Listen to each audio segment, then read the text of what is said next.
Okay. Good morning, good morning. Joining my live, everyone. Merry Christmas to everyone.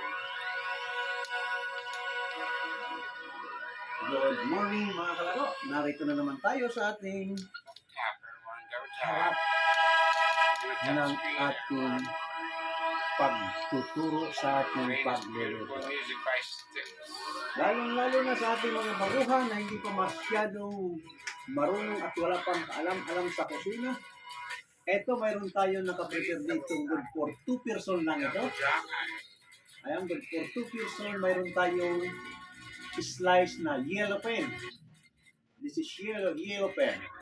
Gagawin natin ng fish stick. Yes, I took the fish stick and I have ham inches for ham inches omelette. Yes. Ang ating halo sa ating ham inches omelette, tomato, onions, piso at ham. Ayan. Ito ang iluluto natin. Good for 2 person also. Wala akong kasama rin sa loob ng bahay, kundi ako lang mag-isa, kaya hindi ako pwedeng magluto ng marami. Mapapanisan ako sayang at saka sayang naman ang budget. Kung dadamihan natin, sayang naman ang budget. Kaya niluto ko ay pang 2 tao lang ito. 3 pieces eggs.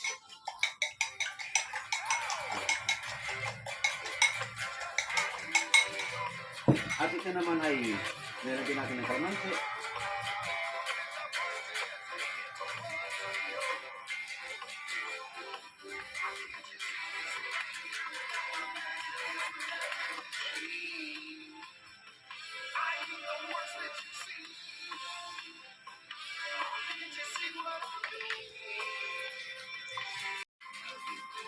At lalagyan natin ng kaunting soy sauce.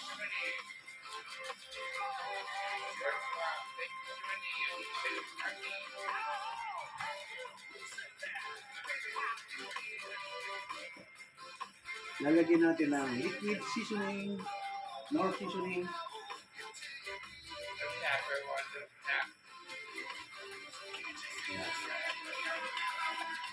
Kaunting ginisa mix. Kaunting paminta.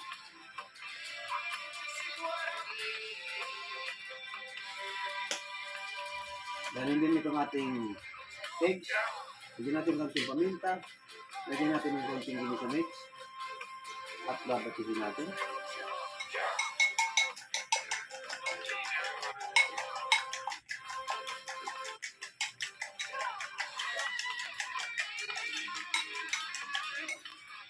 Ganun lang po ang preparasyon ng ating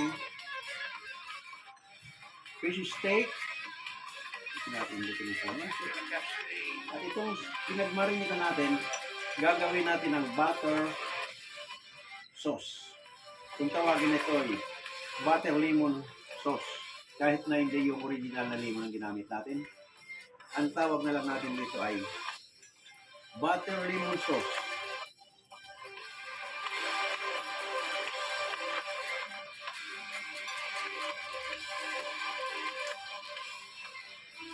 Yan.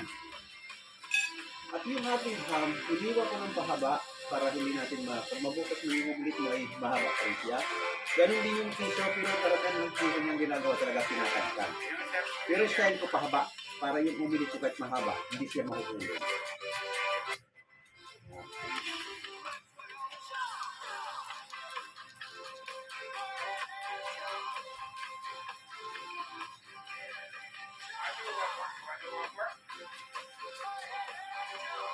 Meron akong mag-gay sa ating TikTok, kaya maingay yung ating YouTube. Ang naririnig nyo na gitara, mayroong American owner na nag-gay sa ating TikTok. Ngayon yun sa ating pagtuturo sa ating pagluto, tulad nitong yellow pen. Pag ikaw nag-prepare ng ating fish stick, kailangan ay slice or kaya bunlis. Hihiwain mo ng alisin mo yung buto. Ganyan lang ang pag-prepare ng ating fish stick. Pero karamihan sa fish stick talaga slice. Ganito. Diba? Ngayon, kung anong choice mo rito, pero ang karamihan talagang ginagawa rito sa fish steak ay lemon butter sauce. Yan ang match lang sa fish steak, butter lemon sauce. Yung pinagmarinito na ito, dadagdagan niyo na ng butter yan, i-mix niyo sa butter. Yun na, pinaka-butter sauce niya. Ang ating omelette naman, ito ay tawag dito, pwedeng ham and cheese omelette, pwedeng tawagin ng Italian omelette with ham. Ngayon, sa ating mga nakasanayan natin mga Pilipino, basta bumili tayo ng itlog, biyasin natin sa kawali o prito, okay na. So ang isipin naman natin, lalong-lalo na tayong mga baguhan, ang isipin natin kung paano may pumasok sa atin na vitamina sa ating katawan na hindi lang itlog. Tulad ng vitamins ng onions at tomato, kiso, ham. Magsama-sama yan, ang vitamins ay papasok sa iyong katawan pag iyan ang kinain mo. Kumbaga sa hindi sulit na puro itlog. Mayroon ibang vitamins na papasok sa iyong loob ng katawan. Kaya ang itlog, maraming klaseng luto sa itlog. Hard-boiled egg, over easy, over hard, scrambled egg. Sa scrambled egg, ayan na. Mayroon na tayong cheese na ano man ang gusto mong ihalo. Scrambled egg with tomato, scrambled egg with onion, scrambled egg with ham, scrambled egg with cheese. Mang iba-iba ang choice mo kung gusto mong mahaluan yung itlog. Ayan. Nakasanayan natin dito sa atin, kahit hindi lang dito sa atin, ang itlog kasi napakalaling ihanda para pang sarili mong kainin. Di ba? Kita mo kahit mga bata, anong gusto mo? Eggs. Anong gusto mo? Eggs. Puro eggs, eggs, eggs. So, ikaw naman ang gagawa, nanay or ate, kuya, tatay, para makakain si Bunsoy ng mabitamina. Hindi yung puro prito o kaya nilaga. Okay sa ating mga senior, masarap talaga nilaga lang. Hindi na natin pwedeng iprito para magkaroon pa ng oil. Kaya ganun lang ating sa pagluluto ng itlog. Okay. Ito, at hindi na natin patagalin, punta na tayo sa kusina para makapagsimula na tayo sa ating pagluluto. At maraming salamat uli sa ating mga followers, lalong-lalo na yung paulit-ulit na umuorder sa aking Yellow Basket. Maraming salamat at kahit papaano natulungan mo akong pandagdag sa aking maintenance. Maraming salamat muli at yung mga hindi pa umuorder, habol pa tayo sa New Year. 26 pa lang ngayon ang delivery sa ating TikTok shop. Within 2 days, pinakamataas na ay 3 days. Matatanggap mo yung item na yung o-orderin. Order na kayo. Kailangan natin magpalit ng taon. Palit din ng gamit. Lalong-lalo na sa kitchen utensil, marami tayong ipapalit sa ating mga malas na gamit sa loob ng bahay. Nandiyan na sa TikTok shop. Kumpleto sa TikTok shop, mamili na lang kayo kung anong dapat nyong bilhin. Ayan. Ngayon, hindi na natin patatagalin. Umpisa na tayo, punta na tayo sa kusina.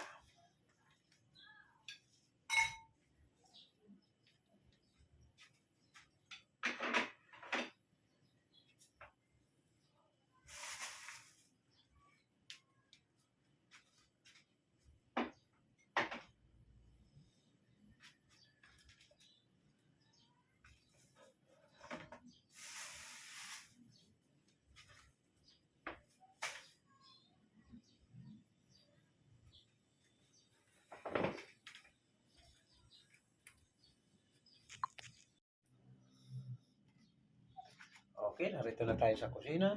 Umpisahan na natin ang pagluto para makatapos tayo. Unahin natin ang ham and cheese. Isa muna yung sangkap.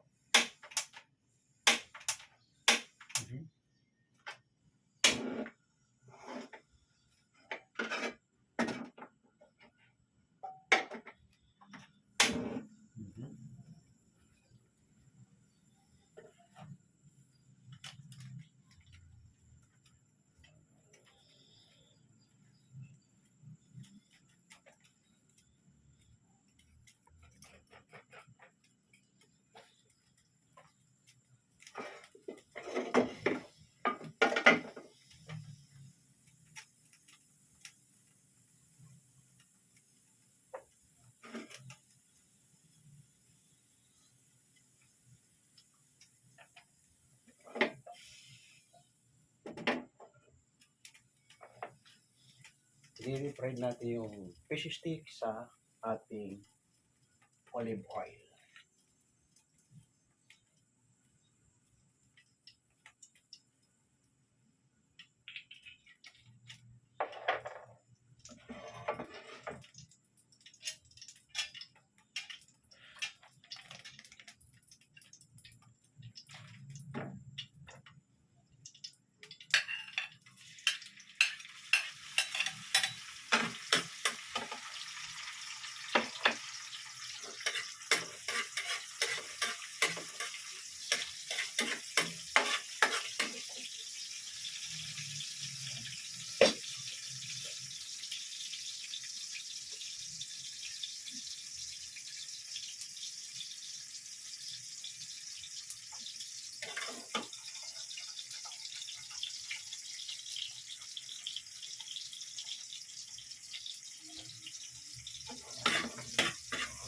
Ito, mainit na yung ating kawali. Ilalagay na natin itong isda.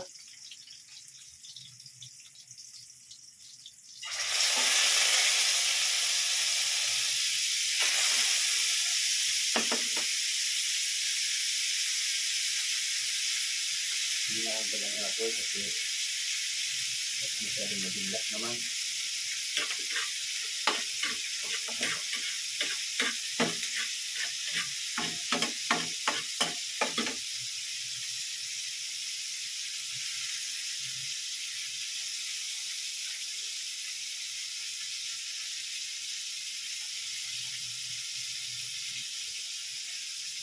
Ilagay na natin yung onion. Onion, tomato, tapos na yung onions, nauna yung onion. Ayun, hindi ko nakapagayat ng bell pepper na pala. Bell pepper tayo.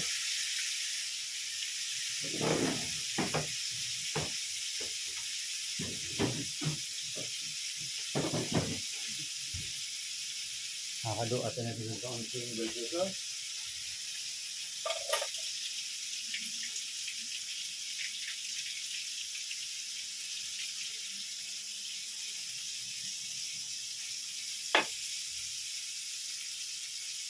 Yan.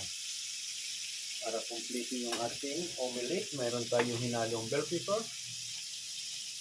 Kalimutan ko, dapat may celery pa nga ito. Ayan.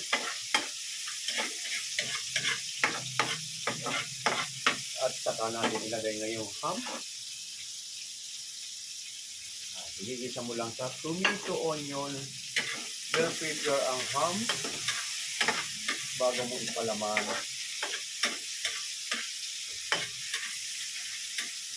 Ang keso mamaya na kasi malulusaw yan. Lagyan mo ng kaunting paminta.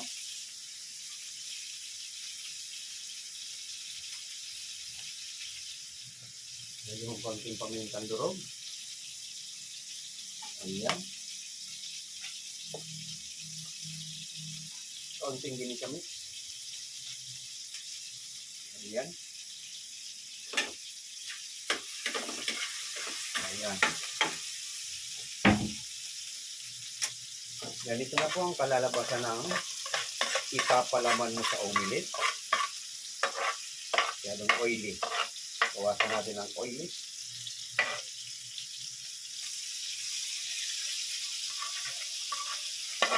Bawasan natin ang cheese. Kaya huwag kang mag-relata, iprito mo yan na kagad ang itlog. Ilot ang itlog, magdidikit, hindi mo mabubuo.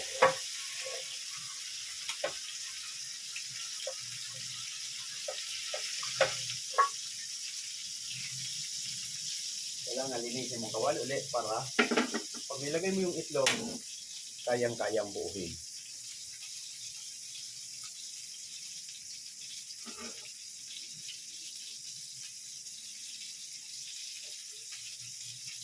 So, babatin natin ang mabuti.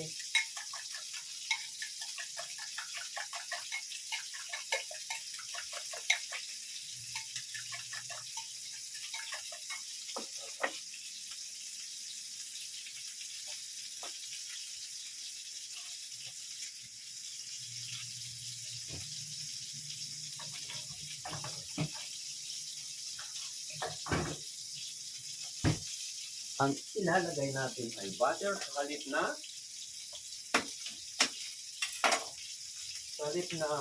olive oil, butter ang gamitin natin sa ating ayan.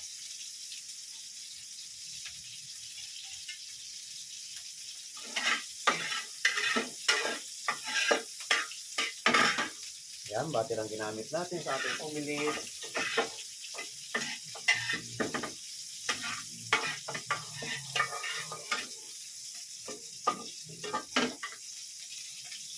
Ilalagay na natin yung egg at mainit na ang ating kawali.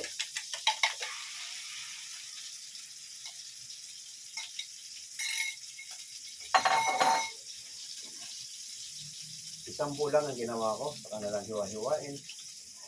Ako lang mag-isa rito, kaya ang laki nitong omelet na ito. Baka hanggang ang hapon ko pa ito, hindi maubos.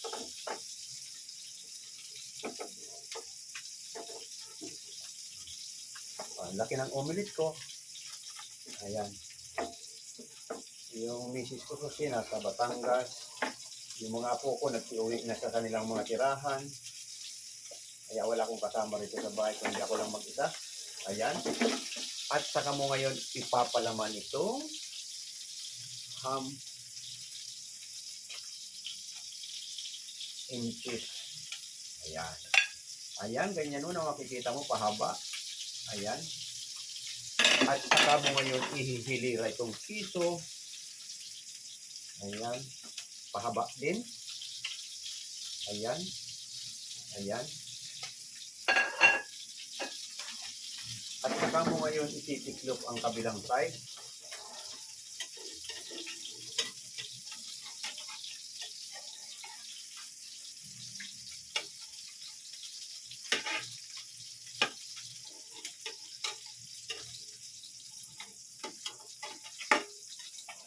Ayan. Kaya pag inalog mo na ganyan ay yung mga alog-alog ganyan, madali lang balik rin yan. Inalog mo na ganyan, ititikos mo lang na ganyan, oh. Ayan na. Omelet na ang dating. Ayan.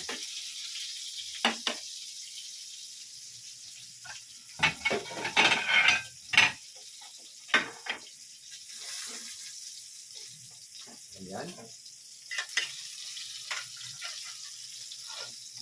Ayan. Ganun, haba. Ayan. Ganun, kahaba ang ating omelet.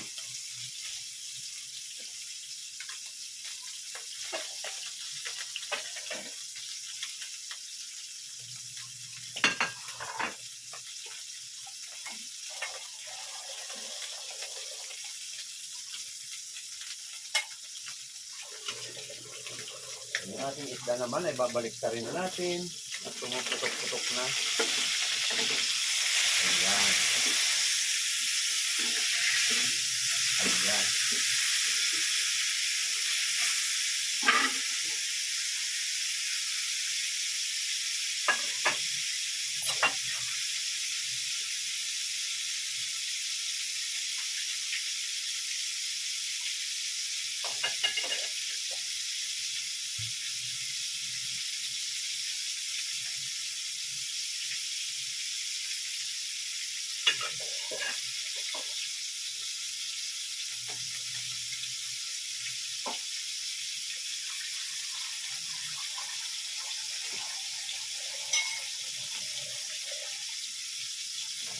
Ito na po yung ating limon na yung pinagmarinitan. Hahaluan natin ng kaunting cornstarch para creamy.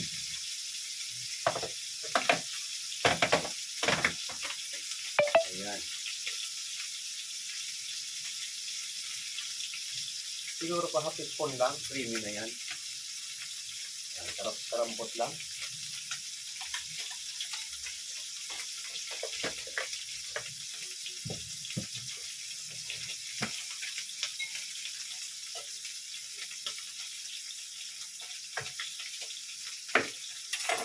Lalagyan natin ulit ng butter yung ating isda para magiging butter lemon sauce ang kanyang sauce.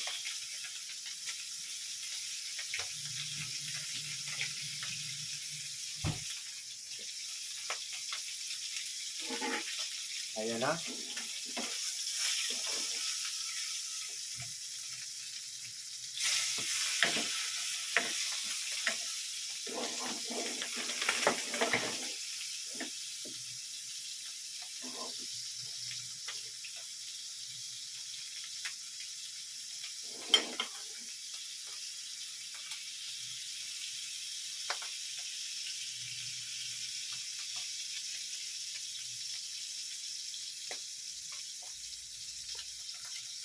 Ito, patapos na yung ating isda para masarap ang lasa.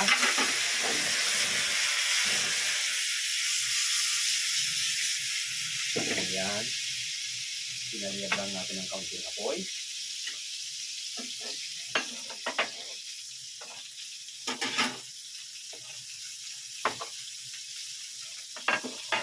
Ito na yung ating fish stick. Gagawin natin yung sauce. Ayan. Ayan. Dito sa pinaglutuan mo na ito, dito mo na rin iluluto yung kanyang sauce. Ayan.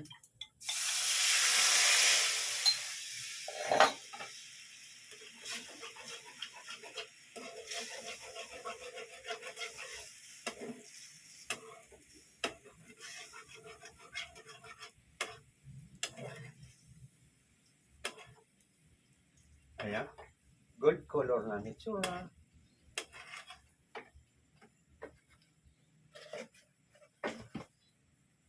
At lagyan natin ng fresh onion rings. Ayan.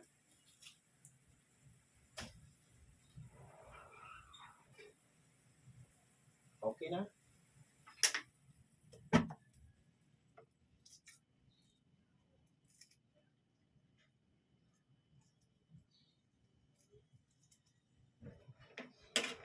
Ayan. At natin ilalagay ang kanyang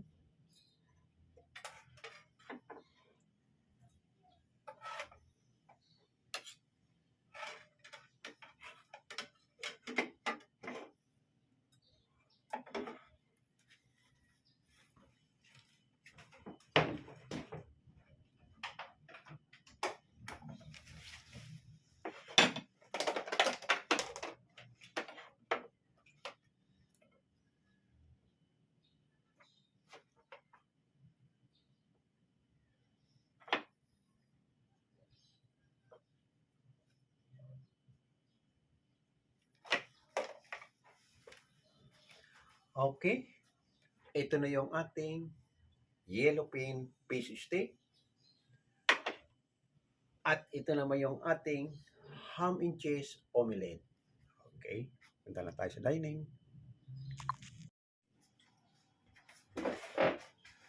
Okay. Narito na yung ating finished product. Fish steak na yellowfin.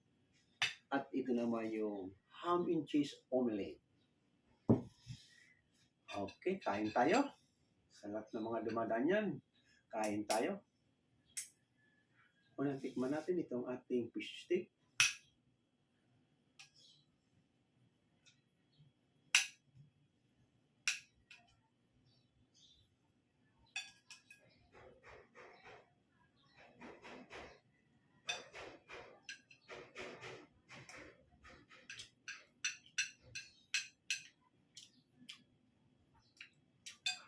Okay ang lasa. Ngayon, gusto ko na sanang itigil yung aking live cooking. Kaya lang naalala ko yung mga aking mga nagsusubaybay sa akin live tutorial cooking. Paano na sila kung may mga nagsusubaybay sa akin? Palagay ko mayroon kasi marami pa naman akong followers. Naisipan ko lang na itigil kasi mag-isa na nga lang ako rito sa bahay. Yung misis ko, yung pamilya ko, may bahay kami sa Batangas sa Bago. Doon na sila nakatira sa bahay doon sa ano. Kasi itong palaruan ko kasi, nagugulan sila rito maingay. Lalo na pag maraming player, nagsisigawan. So ayaw ng ano nila, ayaw nila maingay. Gusto nila tahimik. Kaya ako lang mag-isa dahil ako ang nagmamanage. So ngayon, naisip ko, pag tinigil ko, mawala na yung aking live cooking tutorial, parang nakanasanay na ako. Kaya sabi ko, total MWF naman kasi TTH, tutorial billiard. Okay. Ganun na lang ang gagawin ko, good for 2 person or 3 person. Tuloy ko pa rin yung aking live cooking. Kaya huwag kayong mawawala ng pag-asa. Yung mga gustong matuto, panoorin nyo na lang sa aking channel. Ang pangalan ay Mga Kalaro. Pag hindi nyo ako na-aktuhan na nagluluto ng live tutorial cooking na handyan sa aking channel sa Mga Kalaro. At nandyan din sa Facebook, anding at nandyan din sa TikTok. Okay, kaya lang ang mga niluluto ko, lagi ko na lang sasabihin sa inyo, laging short order lang kasi good for 2 person. Hindi tayo pwedeng gumawa ng maramihan na katulad ng kaldereta, apritada, chicken curry. Basta yung maramihan na may mga sauce na ganyan katulad ng kare-kare.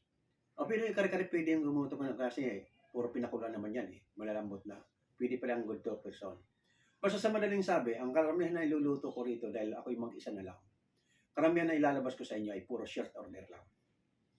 O, yan, puro short order na lang iluto. Para hindi lang matigil yung ating ano. Ganda naman, pag natuto ko sa short order, ma-assign ka sa restaurant, mabilis ka ng kumilos. Karamihan sa restaurant, puro short order. Katulad ng steak. Lahat ng klaseng steak, puro short order lang yun.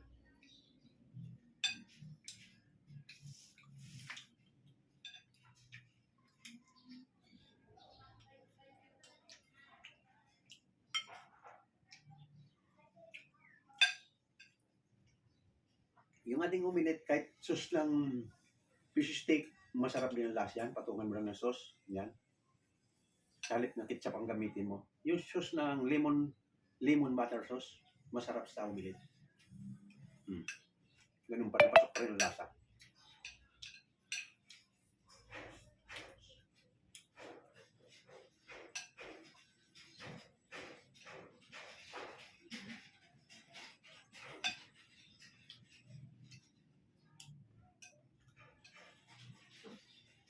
Kahapon ay araw ng Pasko. Nandito pa rin ako sa aking palaruan kasi taon-taon ng aking mga player nasanay silang pre ang billiard pag misa-misa. Kaya simula 6 o'clock kahapon ng umaga hanggang tanghali, maraming mga batang natuwa. Nangihingi sa akin ng pamasko. Yung hindi marunong mag-billiard, ang binigay ko ice cream. Kaya halos ubos yung ice cream ko. Pero yung marunong mag-billiard, billiard na lang binigay ko. Sige, makapagsawa ka hanggang 12. Sabi kong ganun, maglaro kayo na maglaro. Kaya maaga ko nagsara kagabi. Nagsara ko kagabi mga around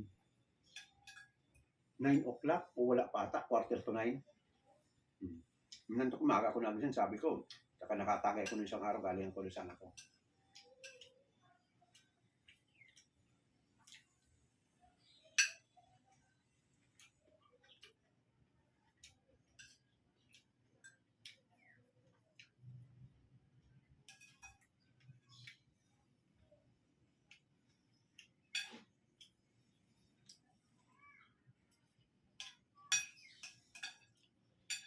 Sa ating isda, kung kayo gagawa ng fish steak, ang bilhin nyo karamihan slice, yellowfin, talakitok, dinorado, blue marlin, maya-maya, basta slice, masarap ilutong fish steak.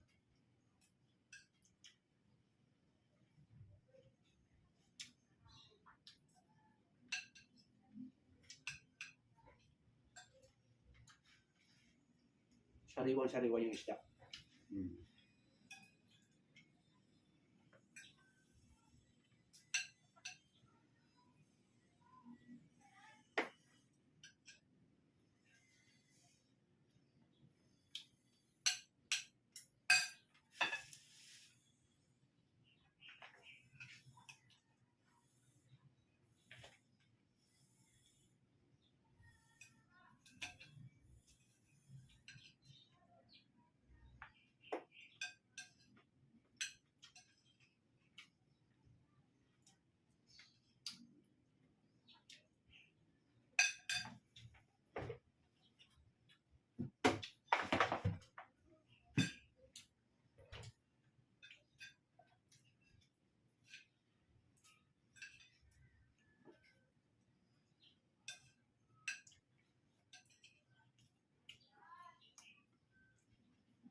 Walang tinik ang yellowfin sa slice, konti lang ang tinik yan. Bandan dyan lang.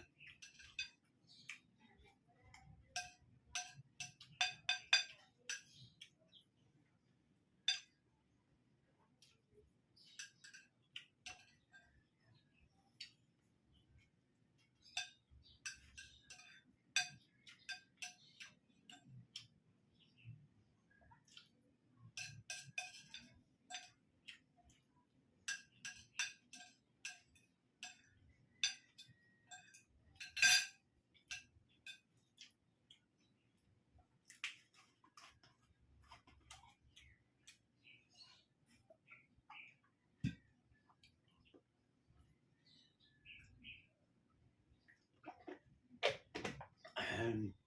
Ay, salamat, God. At nabusog na naman tayo sa isang umaga. Maraming salamat sa mga nagsusubaybay dyan sa akin sa YouTube.